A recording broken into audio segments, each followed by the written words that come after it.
जय गुरुदेव।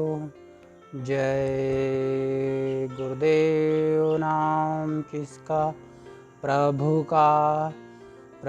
का पावन पवित्र नाम। जय गुरुदेव। देखिए प्रेमी भाई बहनों, गुरु महाराज अपने सत्संग में सुनाया करते थे, ये अदले बदले का देश है। जैसा आप कर्म कर रहे हैं वैसा आपको भोगना पड़ेगा। जो जो आप कर्म कर रहे हैं ये सब लिखा जा रहा है, इसका वीडियो बन रहा है।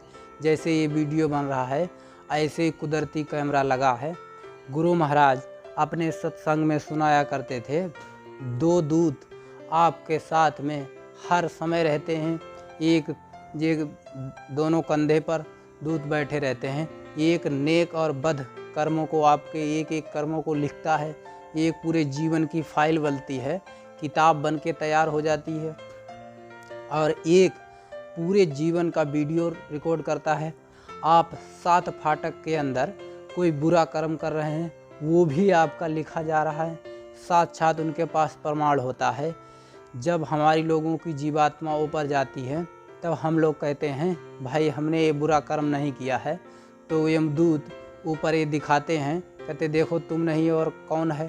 तो गुरु महाराज कहते थे फिर मैं चुप हो जाता हूँ, तुमको सजा काल दे देता है, क्योंकि ऐसा कोई बुरा कर्म मत करो जो आपको भोगना पड़े। जो आप अच्छा करेंगे तो आपको अच्छा फल मिलेगा, बुरा करेंगे तो आपको बुरा फल मिलेगा। तो इसीलिए हम लोग नेक कर्मों को किया करें, कोई भी बुरा कर्म मत करें। गुरु महाराज कहा करते थे 2 कर्मों की माफ़ी नहीं होती है।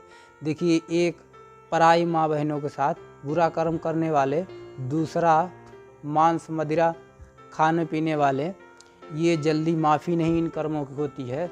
अगर आप पहली बार गुरु महाराज के पास आए हैं तो आप कितने भी बुरे कर्म किए, आप अनजान थे, गुरु महाराज के पास आए, नामदान लिया, आपकी माफ़ी हो जाएगी। आज के समय में जैसे आप व्यसनों में व्यस्त हैं, मस्त हैं और आपको होश नहीं क्या बुरा कर्म क्या अच्छा कर्म है, आप पूज्य महाराज जी के पास आइए और नामदान लीजिए। 20 दिसंबर से 24 दिसंबर तक 5 दिन का कार्यक्रम मनाया जाएगा। उसमें नामदान मिलेगा, आपके सारे कर्म धुल दिए जाएंगे। अगर आप नामदानी नहीं हैं तब जब नामदान मिलेगा, जो आपने पीछे कर्म किए सारे माफ़ कर दिए जाएंगे और फिर आगे मत करना। गुरु महाराज कहते थे बच्चा अब तक जो तुमने कर्म किए वो तुम्हारे सारे कर्म माफ़ कर दिए गए, अब करोगे उनकी माफ़ी नहीं होगी, उनकी डबल सज़ा देनी पड़ेगी, डबल सज़ा मिलेगी आपको। जैसे आपको मालूम है ये बुरा कर्म है फिर भी आप बुरा कर्म करेंगे, फिर इन कर्मों की माफ़ी नहीं होती।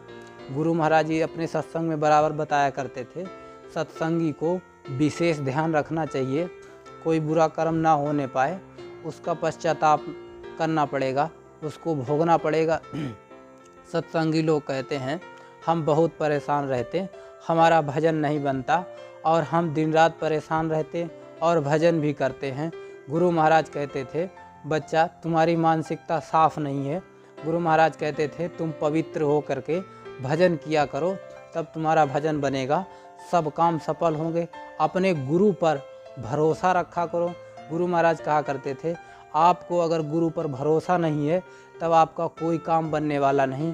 मान लो आप जाते हैं मथुरा और वहाँ गुरु महाराज का सत्संग सुनते हैं और कहते हैं हे गुरु महाराज हमको ये चीज़ मिल जाए, हमारी नौकरी लग जाए और हमारी घर में धन दौलत आ जाए, हमारा बिजनेस व्यापार चल जाए, और अगर आपका नहीं चला तो आप गुरु से मुख में मोड़ लेते हो, तो ये कोई गुरु से प्रेम नहीं होता है।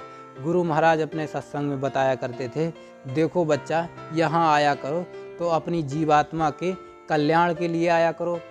गुरु नहीं भूखा तेरे धन का, उनके पास धन है भारी, उनके पास बहुत बड़ा धन है। गुरु महाराज कहा करते थे मुझे प्रधानमंत्री की गद्दी दे दी जाए, मैं तो कूड़ा कचड़ा समझता हूँ। गुरु महाराज का किसी का लालच नहीं था। गुरु महाराज सत्संग में अपने बताया करते थे हम तो सिर्फ तुम्हारे लिए आए हैं, आए हम वही देश से जहाँ तुम्हारो धाम, तुमको घर पहुँचावना एक हमारो काम। गुरु महाराज ये अपने सत्संग में बराबर बताया करते थे। और गुरु महाराज कहते थे, बच्चा सिर्फ मैं तुमको लेने के लिए आया हूँ, जो मैं कष्ट झेल रहा हूँ सिर्फ तुम्हारे लिए